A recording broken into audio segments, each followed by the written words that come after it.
you very much. So it's a pleasure to be here. So my talk will be about some work in progress, but it's a continuation of a conversation we had with Hélène in a cafe. So, but even if you miss the conversation, I hope that I will recall something. So it's yes, it's about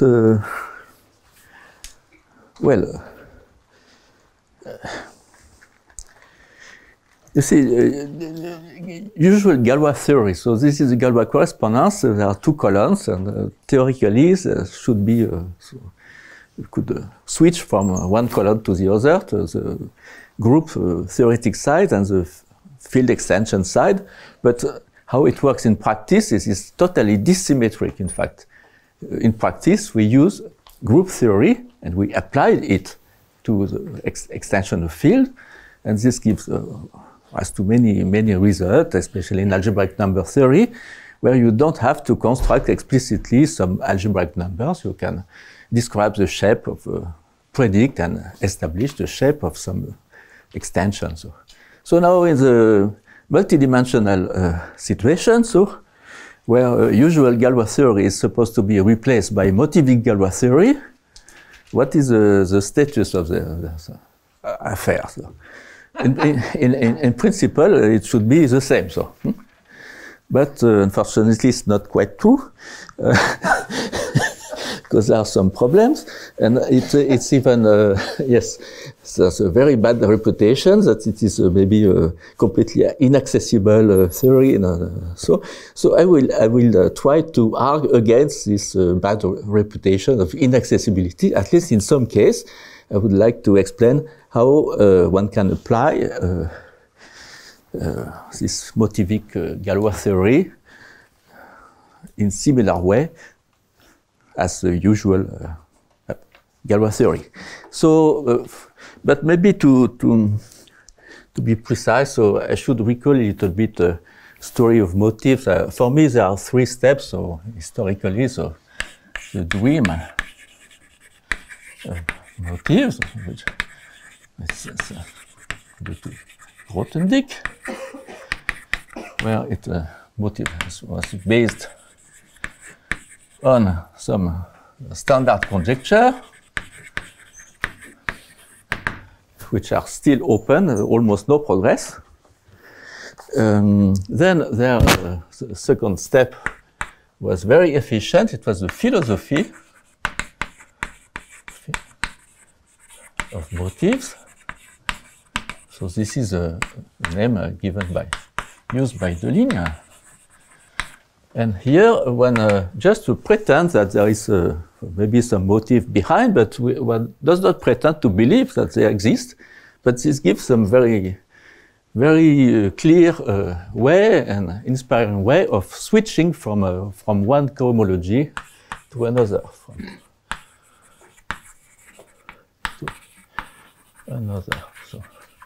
So there are a lot of results coming from this philosophy, and then later there comes the theory of motifs. So with Voevodsky, but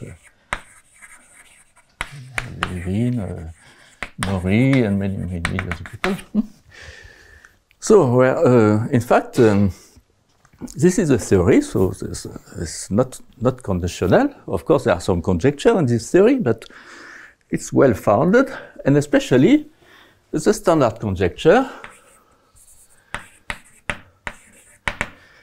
here are not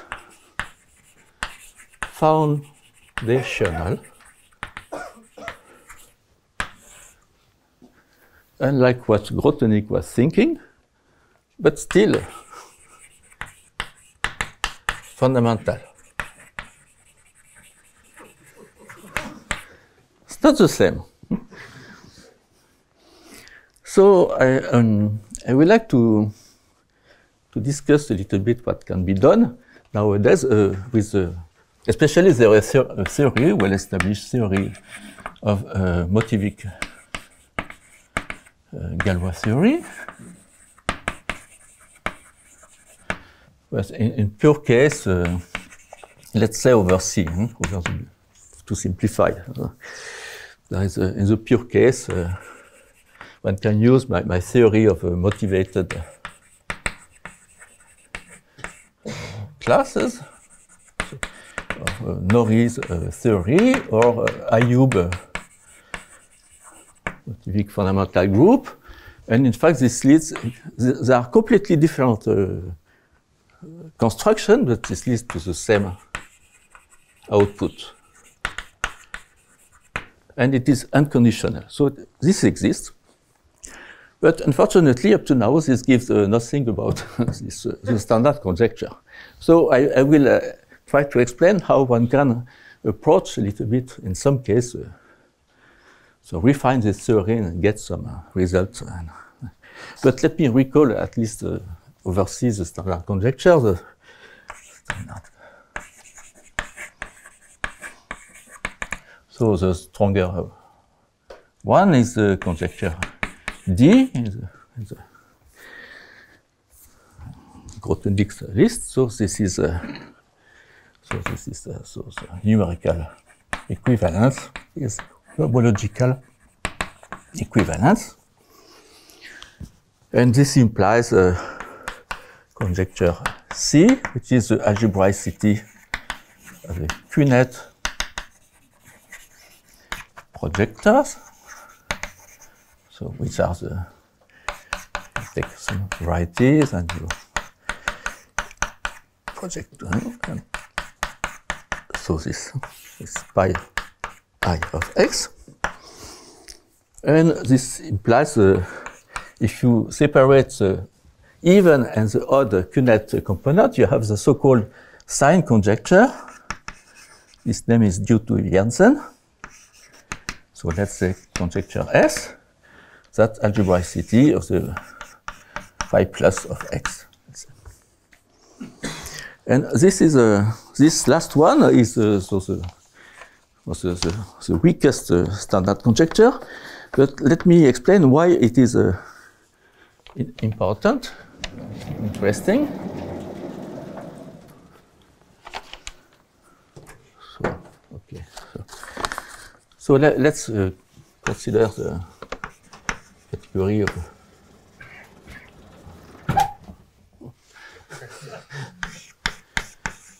homological motives over C with Q coefficients, pure motives. So, and we take some motif M and we consider the rigid tensor category generated by motif M.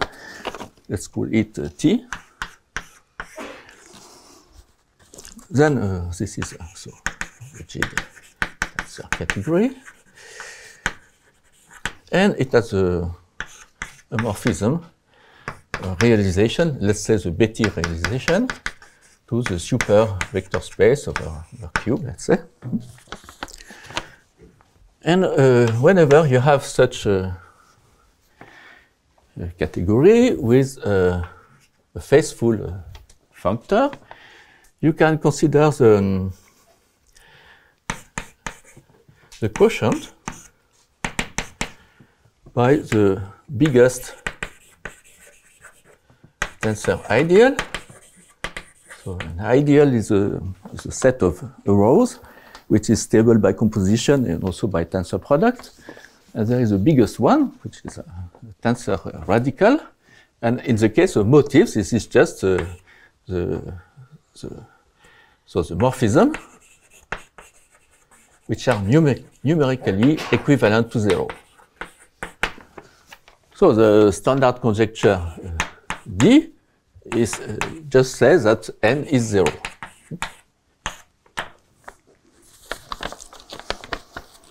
But there is a very important unconditional result by Janssen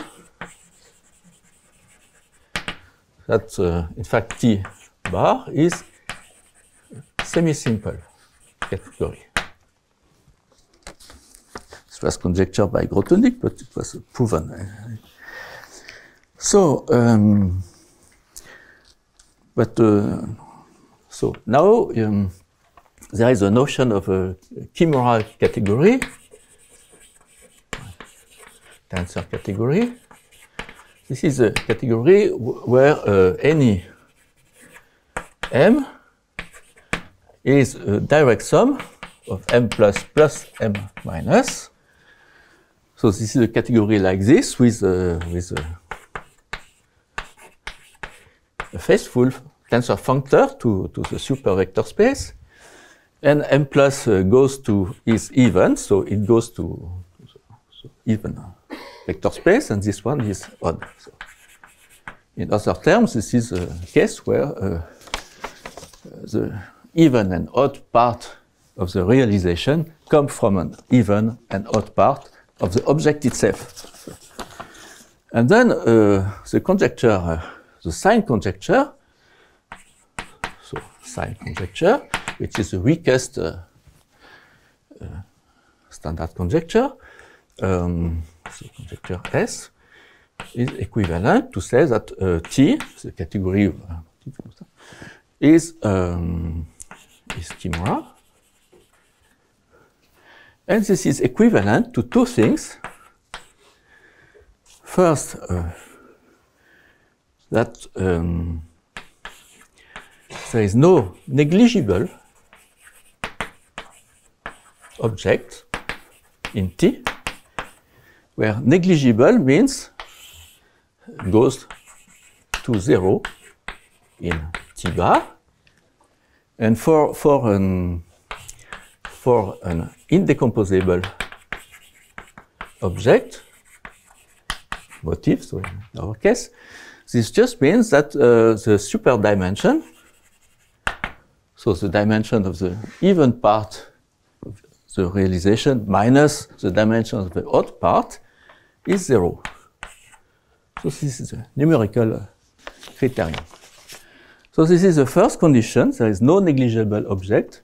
And the second condition is that T bar itself is chimera.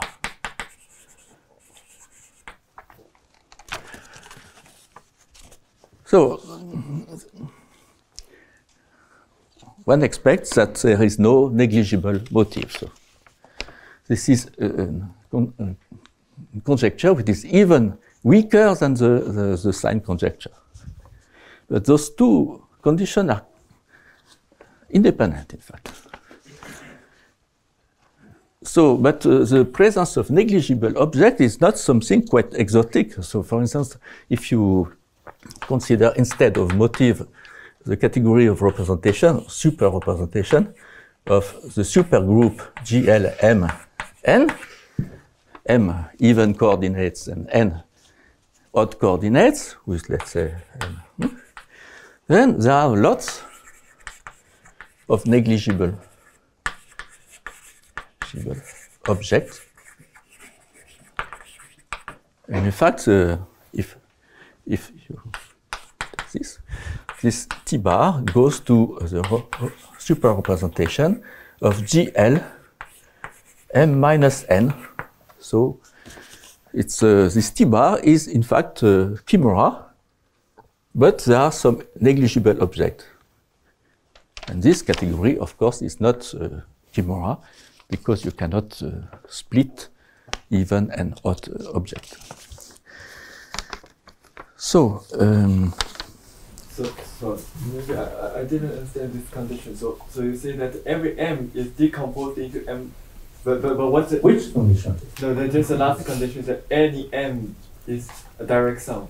Yeah, any M is a direct sum. But what are assumptions on M plus and M minus? M plus is even. This means that H of M plus is even. This is a super vector space. So a super vector space, there is an even part and an odd part. So okay, so it's not a condition on arbitrary category, but equipped with such a functor. Yes. Okay. Yes. Okay. So you say that you have functional compensation GLN for central compensation functional from this to yes, you have the T bar. It goes to this. But this group, this supergroup, there is no relation with this group. Just it's just when you mod out by the ideal n, you can see the relation. So.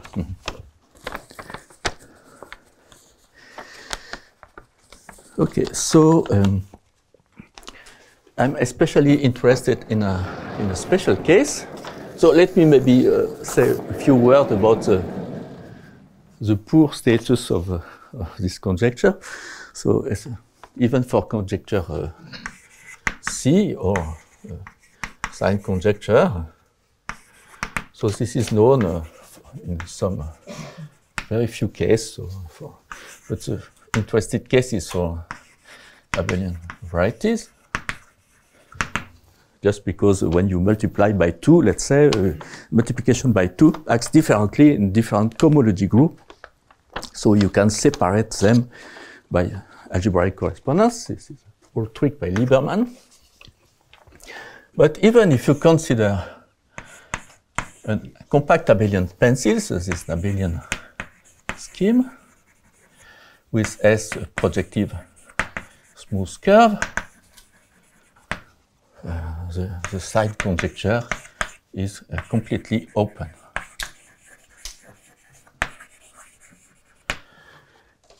And of course, the other conjecture, standard conjecture, are also completely open.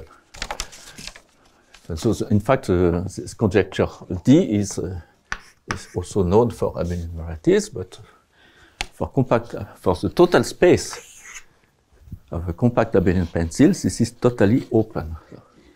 So I would like to discuss this case as a case study of various general principles I will try to outline, because this is an interesting situation which occurs in a. So I prove that Hodge cycles on abelian varieties are motivated. So this means that motivated that maybe they are not given by algebraic correspondence or algebraic cycles, but at least they can be constructed out of algebraic cycles in some natural way. And to prove this, one has to use some deformation, one parameter deformation of abelian varieties. And so to go beyond motivated, for instance, if you want to prove the Hodge conjecture for abelian variety, you are confronted with this, if you use the same strategy, with this problem to prove something like the standard conjecture or some weaker version for such an X. So this will be my case study. So now I come to, so the aim of this talk is to present some general principle, how to attack this problem, and to discuss how this principle work in such an example, and hopefully to open a small door in this inaccessible world of conjecture. But the principle, so the categorical tools.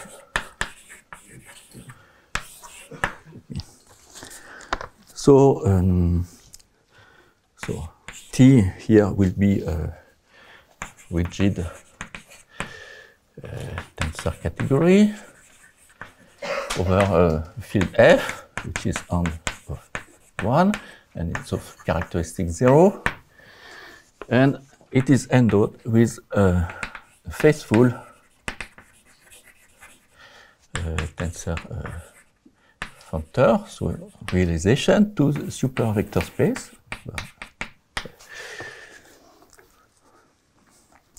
So this is typically this kind of situation. But the first tool is this is the linear theorem. It deals with the case where T is in fact an abelian. So I will switch notation. So now A is an abelian rigid tensor category. F linear, F linear, like this.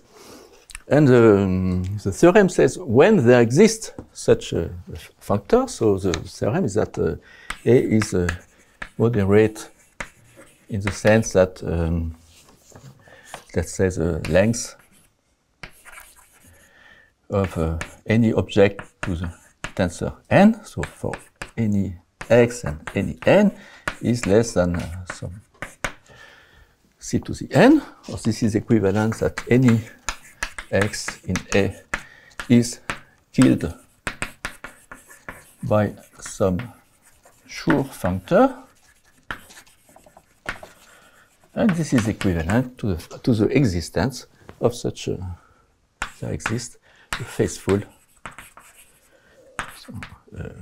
tensor functor,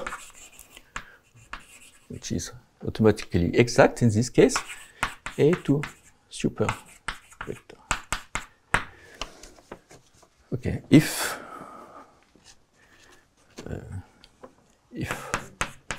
f is f bar, let's say, in the neutral case, then you can deduce from there that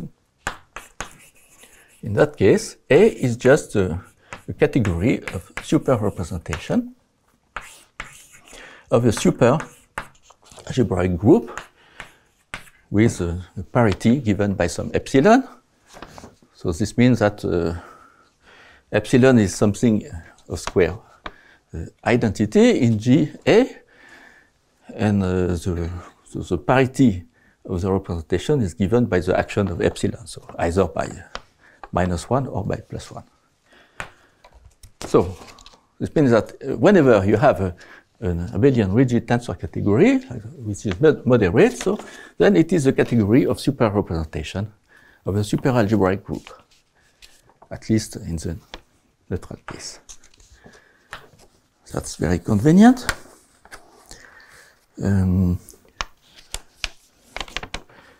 Yes, there is a nice interpretation of this theorem by Johnson-Fried, which says that the category of super vector space is the algebraic closure of the category of vector space. What is meant by this?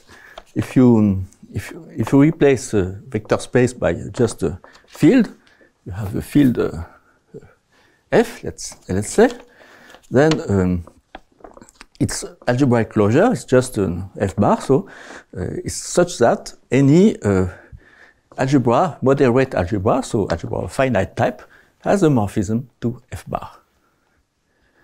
So it's weakly terminal. This morphism is not unique, but there is one. And here it's like this, you have a category, which a tensor category, which is moderate and modeled on a vector space, and there is always a map to kind of terminal, weakly terminal map to the category of super vector space. So now the second tool.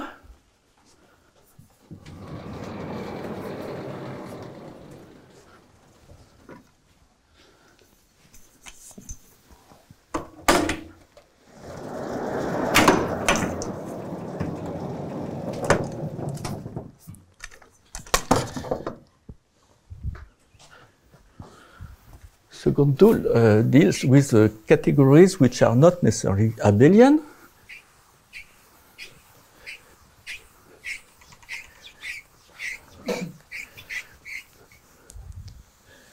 So I take again T. So this is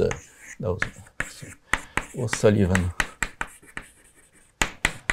theory. So T is rigid F linear. F is on one tensor category. And one asks whether there is such a faithful tensor functor to the super vector space or to an abelian that is like this. So, and there is an answer. So it's if T is moderate in the sense that any object is killed by a sure functor, then in fact there is a universal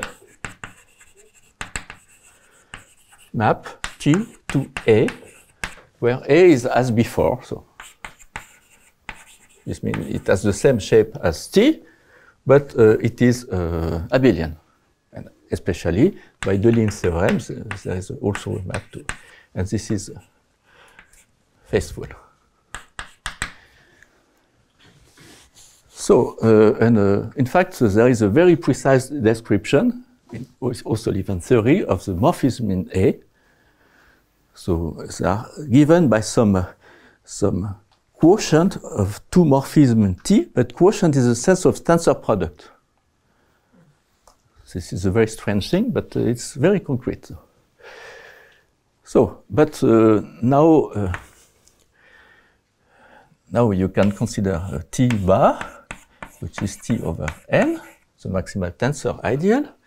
This is semi-simple. And if F is F bar, so the situation becomes interesting because you have now two supergroups. So this T bar is morphic to the category of superrepresentation of a certain supergroup GT bar with an epsilon. And you have that this A is equivalent to the category of superrepresentation of GT, of GA, yes, or GT, or GA, so with epsilon. So what is the relation between GT bar and GT? There is no relation in general. I gave a counterexample here. You have this GT here, this is GL M bar N, the supergroup, and there is no map between this supergroup and the group GL M minus N. So in general, there is no relation between the two. There is a relation between the categories, because this one is a quotient of T, and T maps to A. But there is a nice case, the Kimura case. So if T is Kimura, then in fact this group GT is a subgroup of GT bar. There is some choice here, but one can construct an embedding, and one can say more, one can describe. So here I describe T bar, I describe A, but one can describe T itself.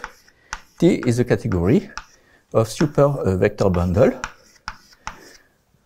G T bar equivariant on some X. This X is called O'Sullivan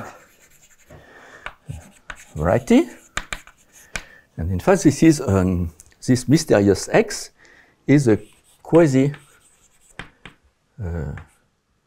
homogeneous or pre-homogeneous G T bar. It's affine, in fact, variety with a fixed point, and moreover, the big open orbit is G T bar over GT. So it looks, so if you know X, you know everything, you know T. So, but it turns out that in some concrete case, coming from geometry, from motif, you can compute, in fact, this X. And in the case of motifs, in fact, if you believe the standard conjecture D, of course, this X is just a point. So it's, but one can use it. Now there is something, a third piece of information that I will use. This is Janssen theorem and its consequence. If I combine this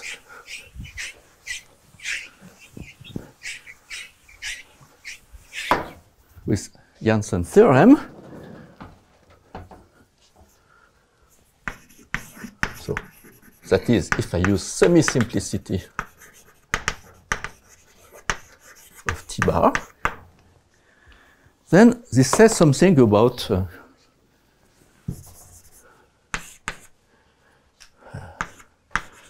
so this is some consequence about G T bar. So, because for most supergroup, the category of their super representation is not at all semi-simple. In fact, category of representation of a supergroup is semi-simple if and only if the group is even, so classical reductive, or there is an exception. Exception is an orthosymplectic group. This is a very nice beast, so maybe the first time you see it, it's a bit frightening, but it is not, it's the simplest 1 to R. In fact, there is a theorem by Djokovic, Hochschild, and Weissauer, that super representation of G T bar is semi-simple. Should put some epsilon here. If and only if this G T bar, in fact, is naturally a fiber product of two quotient of itself, which I did not pay. Quotient even, so over the pi 0 G and G T I, where this is the maximal even quotient of G T bar. Even means classical, so in the Lie algebra there is only an even part. This is the pi 0 in the usual sense, except that it is in the super category. And this is the tight quotient, which means that so the action of the even part of G on the odd part of the Lie algebra is faithful. It's not important to memorize this definition. The point is that the connected component of identity is always a product of such a group. So OSP 1 to R to some n. So now the category. And the even guy is reductive. Sorry, and the even guy is reductive. Yeah. No, sorry. I mean, there's the. Oh yeah, yes. This is an reductive. Yes, thank you. So yes, yes. What is the notation for the non-even part? Lower one. QEV. Yeah, no, the other one. Pi 0. The other one. TI, tight. Tight. It's called like this in the literature. And in fact, any tight thing, so the connected component of identities of this form and the category of representation of this kind of group is very well studied, very well known.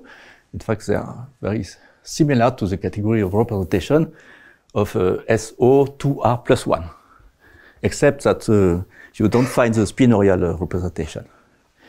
So now you can use all of these tools and try to apply them to some concrete situations.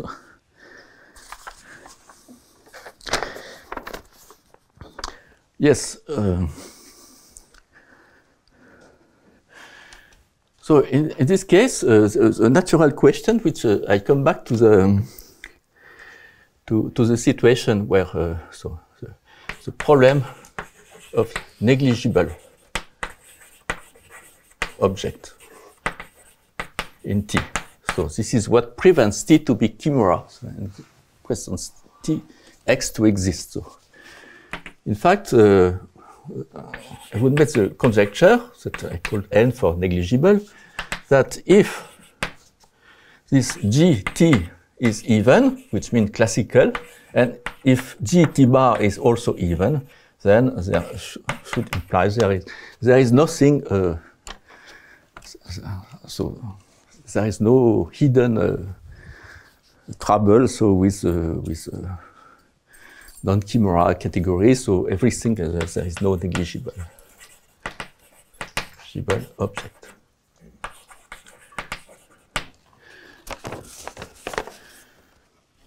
Sorry, this is specifically in the motivic setting that you're No, in general. So I expect this in general. So because that's if both groups, because typically in the to construct negligible objects, the standard way is to start with a super group which is not even, and then you find lots of them.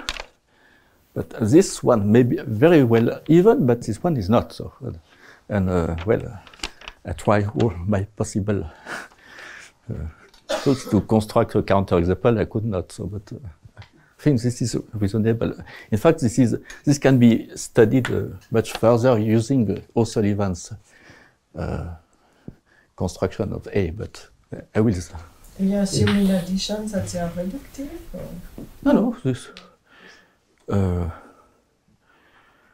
you can add yes, you can add a reductive if you like, so, yeah. As a blanket assumption.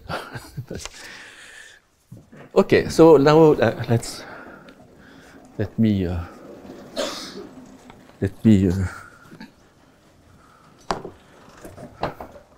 apply this tool.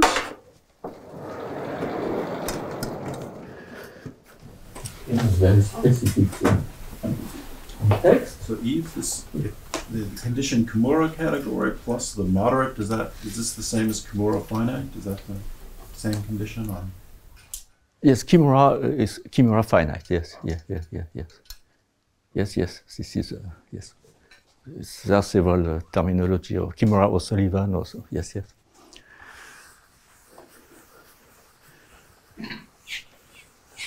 So this is more restrictive than just that any object is killed by some sure functor. So decompose into two objects. One is killed by some exterior power, the other one by some symmetric power.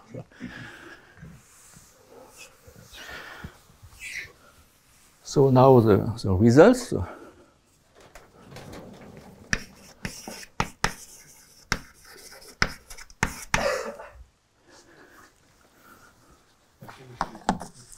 Second word down because it just disappeared under. What you just thought it disappeared under.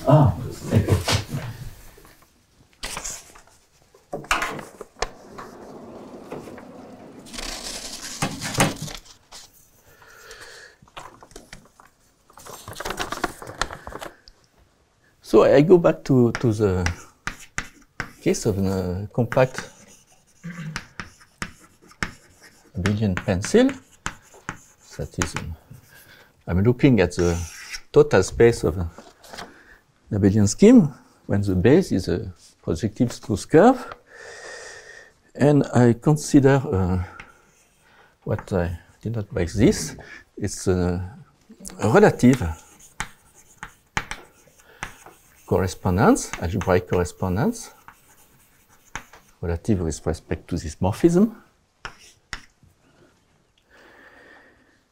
And maybe I fix some I, some positive integer, and I assume that this correspondence is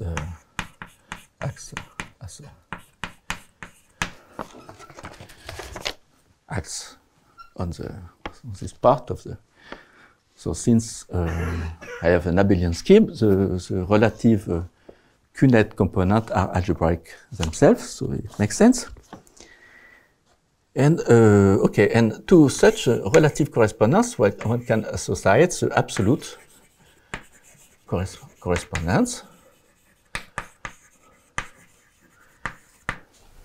I'm sorry, can you say what your E is what? Just an integer. This is in cohomology. Yeah, this one acts on RF2I Q. On the local system. E what? What is this letter? No, E. No, she's speaking English. This is a slash. And then you have two Slash slash. means relative. And you have two slash here. Here? Here? Yes, this is the same slash. Yeah. Okay. It's yes, this is to remember that it is a relative thing. So it's an absolute correspondence, so it acts on the motive of X. Okay, and so I can consider the motive I'm interested in is the motive of X, so the total space cut by this absolute correspondence, and with some twist, maybe it is I. So then the realization of M has three parts, which is H0 of S, so isomorphic to H0 of S, E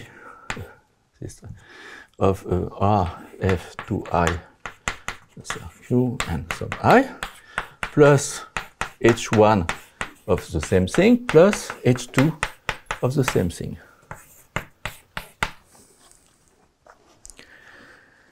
So now I make some assumptions.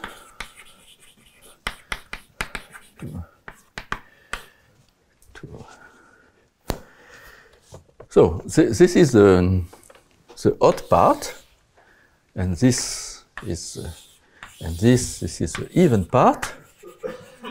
This is the odd part, and studying the sign conjecture means to separate this from those two by an algebraic correspondence.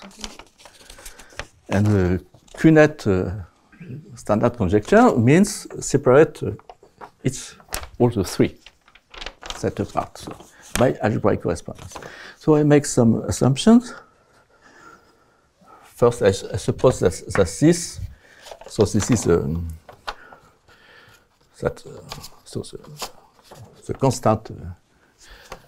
constant part of this part of the local system as rank 1, so that's the B0 of this M equals B2 of M is 1. Assume also that this H1 of M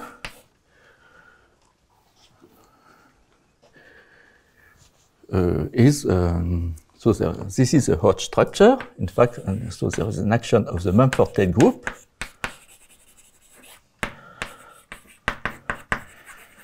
That it is irreducible, or even absolutely irreducible.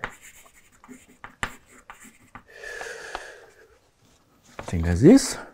In fact, this is concretely what one would like to study is this story of Hodge conjecture for abelian varieties. This S is constructed by taking some linear sections of a Shimura variety, which may be compact or not compact, but have a small boundary. And then if the H1 is 0, you can take a linear section, go to the surface, and then take a Lefschetz pencil, and you have that this Mumford group would be essentially H1 of S. And this Mumford group will be a symplectic symplectic group, essentially so. Okay, so under and even I can assume that this one is an extra assumption which is useful. This so this one is symmetric, which implies that M is autodual up to a twist. So the theorem here is that so the inconditional part, those two groups attached to this are classical, that means even. So there is no supergroup in this story. All the supergroups are classical. So this is good news. So, and hidden there is the existence of some algebraic correspondence. So this gives you the projection on the even and the odd part are given by algebraic correspondence. I have no idea how to construct them, but it's like this. It's like this because you can rule out this OSP 1 to R by a careful analysis of the representation. there is no room for this group. And so using a careful analysis of the representation theory of those groups, you can get rid of any supergroup, and the same for GT. So especially my conjecture here N would imply that our category T, which is a category generated by M, is chimera.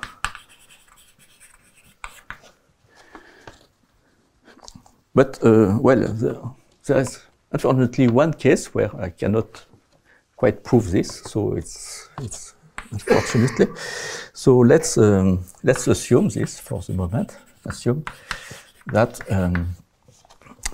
yes, that T is chimera,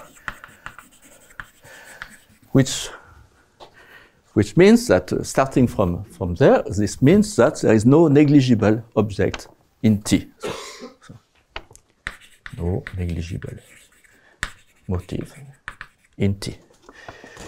So, assuming this, then one can prove the standard conjecture C for this category T. And an application, maybe I put it here. So under the same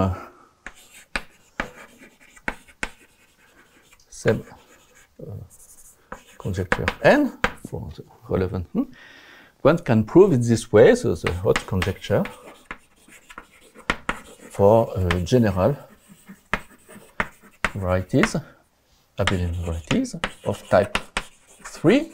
So those with some quaternion algebra, definite quaternion algebra. This is because it is known that the group which controls the algebraic classes on this is almost a Mumford group. There is maybe so the connected component is the Mumford group, but there is maybe some. So this is a problem of connectedness. But here, playing with these two groups, one knows that this one is connected.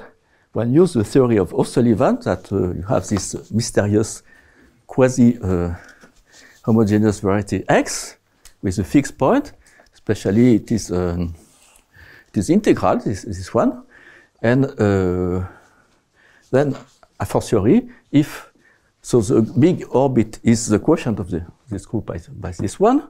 And so, if this one is connected, this one is also connected. And that's the principle. And using further, one can apply this to, but always there is this nasty conjecture. Also, the Hodge conjecture for some for Weyl cycles of degree 4, but for any CM field. And so, but this is more complicated. I will skip this part. So this uses some kind of spin 7 geometry to get this.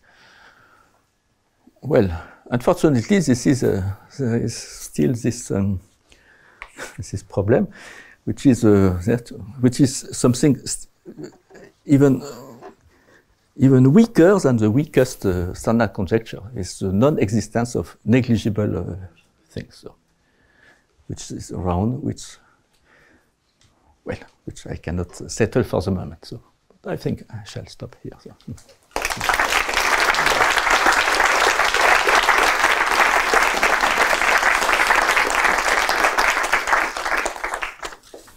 Some questions?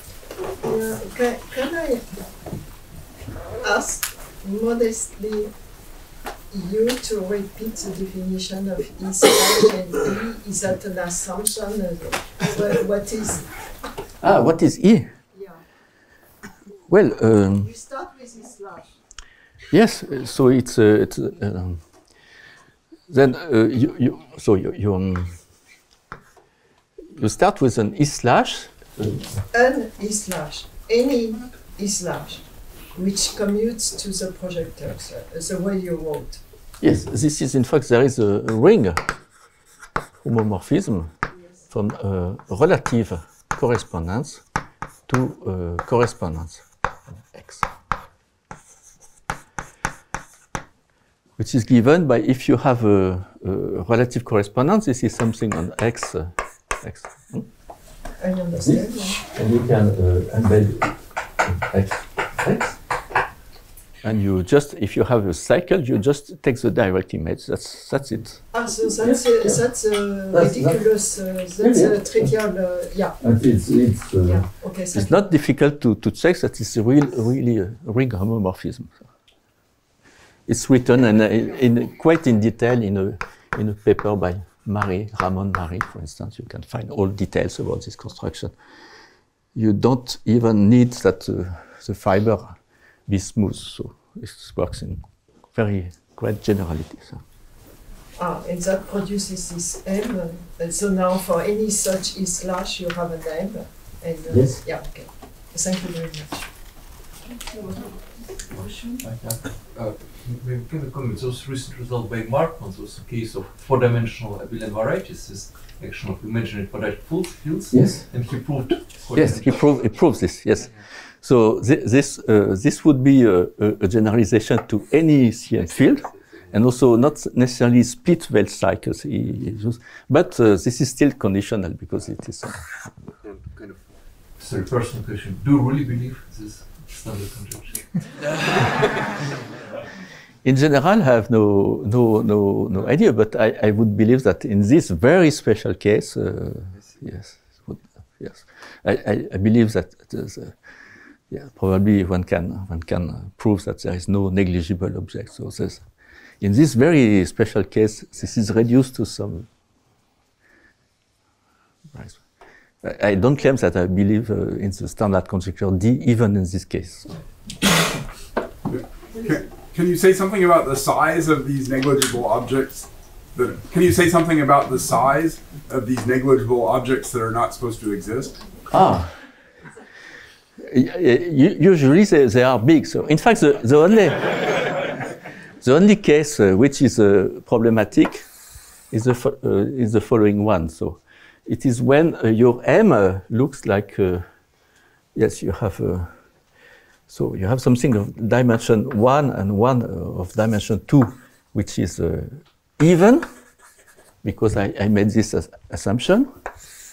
And you have something of 2G, which is odd part. So this is the B plus of M is this one. But it might happen, a priori, that the B bar plus or minus, so this is the B. So this is a double dimension of M bar. So M bar is in T bar. So modulo numerical equivalence. For some, you have a T bar and H bar to the super vector space, a T to the super vector space, Betti cohomology, and there is no, a priori, no relation between the two. You don't know, at least. And this could be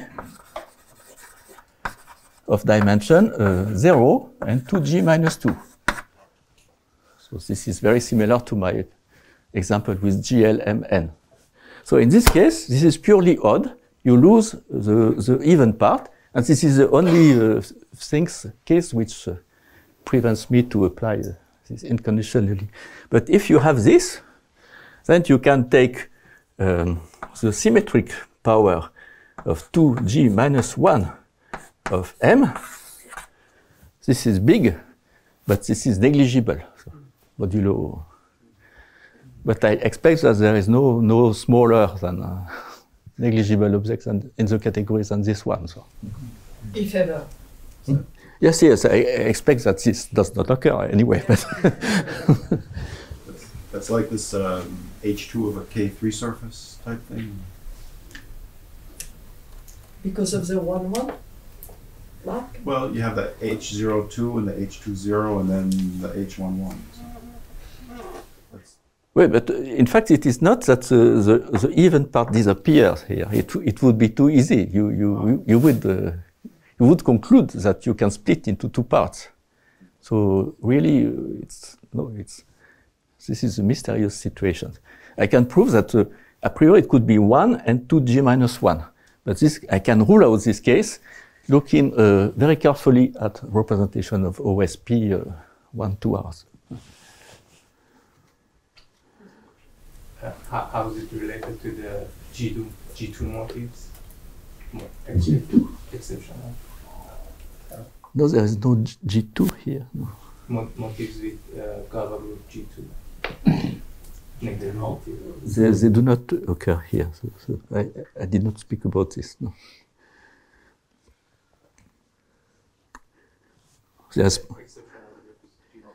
Yes, they exist, but they do not come into this story. So.